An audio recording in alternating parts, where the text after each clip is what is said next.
As early as 1928, the communists declared that the racial differences among our people constituted the weakest and most vulnerable point in our social fabric. By constantly probing and straining at this one spot, they calculated that eventually the cloth could be torn apart and that Americans could be divided, weakened, and perhaps even set against each other in open combat. We mustn't kid ourselves into thinking that the communists have placed their agitators only into the black communities. They're working both sides of the street.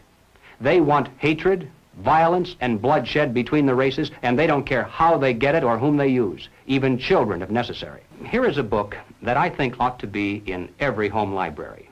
It's entitled Color, Communism, and Common Sense by Manning Johnson. He joined the party as a young man because he honestly believed that the communists were trying to improve the conditions of his people.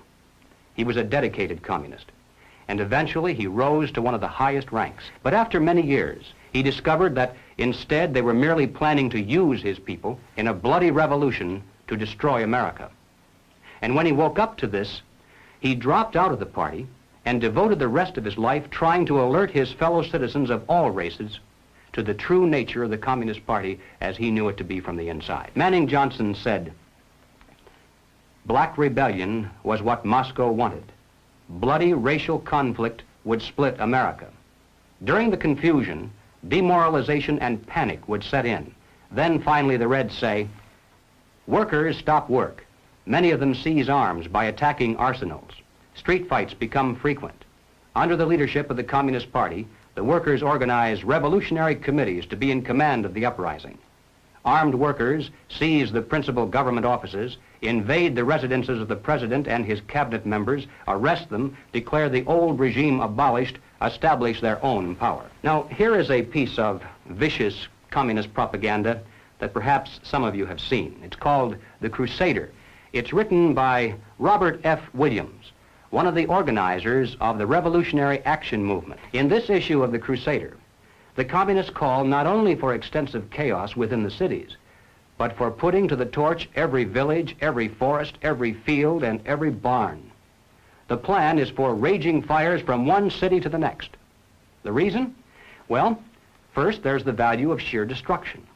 Secondly, it would force us to deploy our defenses and rescue units over the widest possible area. The communists point out that as long as our police and National Guard remain concentrated, they're invincible. But if they can be forced to spread out over the entire city and into the countryside as well, then they can be picked off from ambush one by one. And the third value of massive fire to the communists is psychological.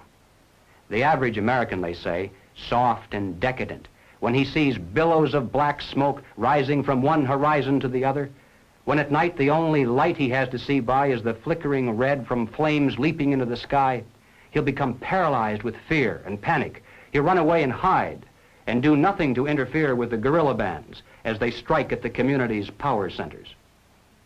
The Crusader explains how to set up sniper units in crowded metropolitan areas, how to manufacture jumbo Molotov cocktails, the gallon jug size, and how to mix the gasoline with certain ingredients to make it burn like napalm, how to pour gasoline into utility manholes in the streets to set fire to the main telephone cables, how to put sulfur tips from matches into air conditioning units and blow up large buildings, how to ignite gas mains and oil storage tanks.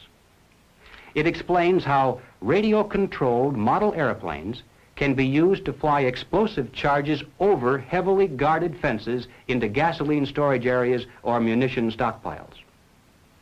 It even calls for infiltration into the National Guard units, revolutionaries posing as non-militants for the purpose of getting free military training and for gaining access to critical military supplies and heavy weapons. And then, finally, Robert Williams says this: any all-out minority revolution must create a state of crisis wherein almost all of the male population would be forced to remain in their homes to protect their property and families. The middle class is very large, but it is not accustomed to deprivation and terror. Because of its affluence, it has waxed soft. It has no stomach for massive fire, blood, and violence.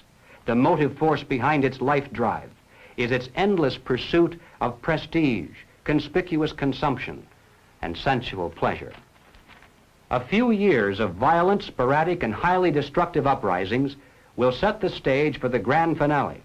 After the stage is properly set through protracted struggle, America could be brought to her knees in 90 days of highly organized, fierce fighting, sabotage, and massive firestorm. Ladies and gentlemen, the plans and preparations for a communist revolution of force and violence are far advanced. The organization behind these preparations has almost unlimited financial resources, and it provides both training and leadership based upon years of experience in many other countries. Our enemies are deadly serious about their task, and it's nothing short of national suicide for us to continue to ignore their plans and their progress. The violent revolution becomes of primary value to the communists to the extent to which it can be used to condition the masses psychologically to accept the non-violent revolution, which is offered supposedly as the only alternative. Hoping to avoid further violence and bloodshed, the public is to be pressured into accepting measures that will move the country gradually and legally toward communism, but without calling it that. The strategy of the proletarian revolution calls for the quiet conversion of our government into a communist regime, but under the banner of socialism. Well, what is socialism? All right, let's define it. According to the dictionary, socialism is a political concept based upon the principle of government ownership and control of property, the means of production, and the avenues of commerce. Under socialism, those who run the government, and the communists are confident that in America they eventually will be the ones who do so, those who run the government will know who is to get something and who has to wait, and that represents control over human beings. What has all this to do with the communist revolution in America? Well, ladies and gentlemen, it has everything to do with it, because the building of socialism is the communist revolution in America.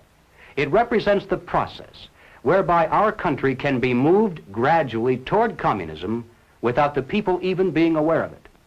No matter what grievance we may have, real or imagined, no matter what national problems we may face, the communists seize upon these as excuses to build socialism. They have one and only one solution for all problems: more government, and then more and more until it's total government. And forgive me for saying it one more time, total government is communism.